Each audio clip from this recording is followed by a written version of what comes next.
Hello students, पिछले lecture में हमने बाल मुकुंद गुप्त जी के बारे में पढ़ा था और आज के लेक्चर में हम उनके जो निबंध लिखा हुआ है आपके कोर्स में शिव शंभू के चिट्ठे उसके बारे में पढ़ेंगे। बाबू बाल मुकुंद गुप्त एक उच्च कोटि के व्यंग्यकार थे। व्यंग्यात्मकता एवं विनोद प्रियता उनकी शैली के प्रधान गुण थे। उनकी भाषा पूर्ण परिमार्जित, मुहावरेदार, चुटीली, संगठित, शब्दांबर विहीन तथा चलती हुई होती है। उसमें व्यंग्यता, कटाक्ष की तीव्रता का समुचित पुट होता है और उनके स्वभाव की हास्य विनोद प्रियता शैली में मूर्तिमान हो उठी थी। गुप्त जी अंग्रेजी शासन के घोर विरोधी थे और निसंदेह वे अन्य लेखकों की अपेक्षा अधिक क्रांतिकारी थे और उनकी आलोचना की जो शैली थी वो भी अभूतपूर्व थी। उन्होंने स्पष्ट निबंध लिखकर एक दूसरी शैली का अनुगमन किया जो पत्रों की शैली थी और यही शैली है शिव शंभू के चिट्ठे की। उन्होंने जो बाल मुकुंद गुप्त ने ये पत्र शिव शंभू शर्मा के नाम से लॉर्ड कर्जन को लिखे, अर्थात उन्होंने अपने स्वयं के नाम से न लिखकर शिव शंभू शर्मा एक छद्म नाम के नाम से लॉर्ड कर्जन को खुले पत्र लिखे। खुले पत्र होते हैं जो कोई भी पढ़ सकता है। उन्होंने अपने भारत मित्र में ये चिट्ठे या ये पत्र जो हैं वो छपवाए अंग्रेजी भाषा में, ताकि सभी जो हैं वो अंग्रेज जो हैं जिनके लिए ये लिखे गए थे वो इसे पढ़ सके और उनकी भावनाओं को समझ सकें। समझना तो खैर दूर की बात है, लेकिन हाँ उनको जान सके। इसमें लॉर्ड कर्जन की नीति, उसके कार्य और उसके भारत की एकता विरोधी भावना की कटु आलोचना की गई है। गुप्त जी ने अपने चिट्ठों में विशेषतः लॉर्ड कर्जन के शासनकाल की कुछ ऐसी घटनाओं पर प्रकाश डाला है जिनका प्रभाव भारतीय हित के प्रतिकूल था। जब देश जो है वो प्लेग और अकाल के संकट से दम तोड़ रहा था, तब लॉर्ड कर्जन ने सन 1902 में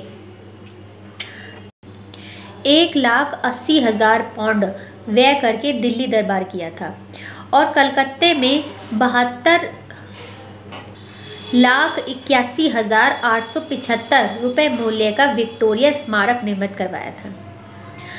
अर्थात जब देश पूरी तरीके से अपने निर्धनता और भूख से लड़ रहा था, उस वक्त लॉर्ड कर्जन ने इतना व्यय सिर्फ और सिर्फ अपने अहंकार के प्रदर्शन के लिए व्यय कर दिया।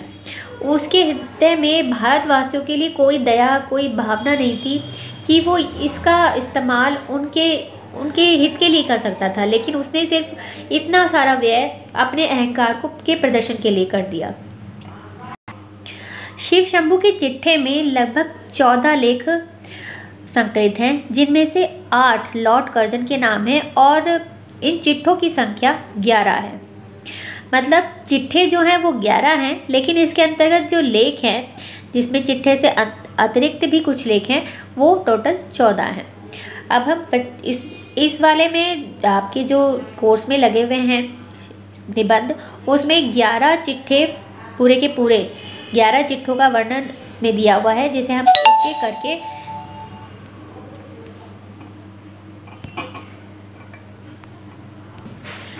एक एक करके समझेंगे कि प्रत्येक चिट्ठा कब प्रकाशित हुआ और उसमें क्या शिव शंभू जी बाल मुकुंद गुप्त ने लिखा है। प्रथम चिट्ठा ये जो प्रकाशित हुआ था ये 15 अप्रैल 1904 को प्रकाशित हुआ था और इसमें लॉर्ड कर्जन के 2 मुख्य कार्यों का वर्णन किया गया है, जिसमें से पहला है 1902 में 1,80,000 पाउंड व्यय करके दिल्ली दरबार और दूसरा कलकत्ता में 72,21,875 रुपये मूल्य का विक्टोरिया स्मारक, जिसकी गुप्त जी ने कटु आलोचना की। और इस जो चिट्ठा है इसका शीर्षक दिया है बनाम लॉर्ड कर्जन। दूसरा चिट्ठा है जिसका शीर्षक है श्रीमान का स्वागत, जो छपा था 26 नवंबर 1904 को। और इस चिट्ठे में उन्होंने बताया कि लॉर्ड कर्जन की जो है 2 वर्ष के लिए भारत में पुनः नियुक्ति हुई और उसने जो है आते ही कलकत्ता में एक शानदार जुलूस का आयोजन किया। इसमें गुप्त जी ने बताया है कि कर्जन जो है वो अपना कार्यकाल पूरा करके चला गया था और उसे दोबारा नियुक्ति दी गई 2 वर्ष के लिए भारत में। अंग्रेजी सरकार शायद उसके कार्य से बहुत खुश होगी, इसीलिए उसने वापस उसे बुलाया 2 वर्ष के लिए, और आते ही उसने कलकत्ता में एक शानदार जुलूस का आयोजन किया। इसके अंतर्गत गुप्ता जी ने बताया है कि शायद कर्जन को अपने जो पहले 2 कार्य थे उसमें कुछ कमी महसूस हुई होगी, तभी उसने एक शानदार जुलूस का आयोजन करवाया। उसे कोई मतलब नहीं है कि भारत की स्थिति कितनी दयनीय थी, उसके बाद भी उसने पूरी तरह से व्यय पे व्यय किया, और जिसका कोई भी मतलब नहीं बनता है। इसकी इन्होंने गुप्ता जी ने कटु आलोचना की है। तीसरा चिट्ठा, जिसका कि शीर्षक है वायसराय के कर्तव्य, और ये प्रकाशित हुआ था 17 दिसंबर 1904। और इस चिट्ठे के प्रारंभिक शब्द इस प्रकार हैं: भगवान आपका मंगल करे और इस पतित देश के मंगल की इच्छा आपके हृदय में उत्पन्न हो। यह है वह शुभ संदेश और कर्तव्य निष्ठा जागृत करने का परामर्श जो गूंगी प्रजा का वकील भारत के शासन को दे रहा है।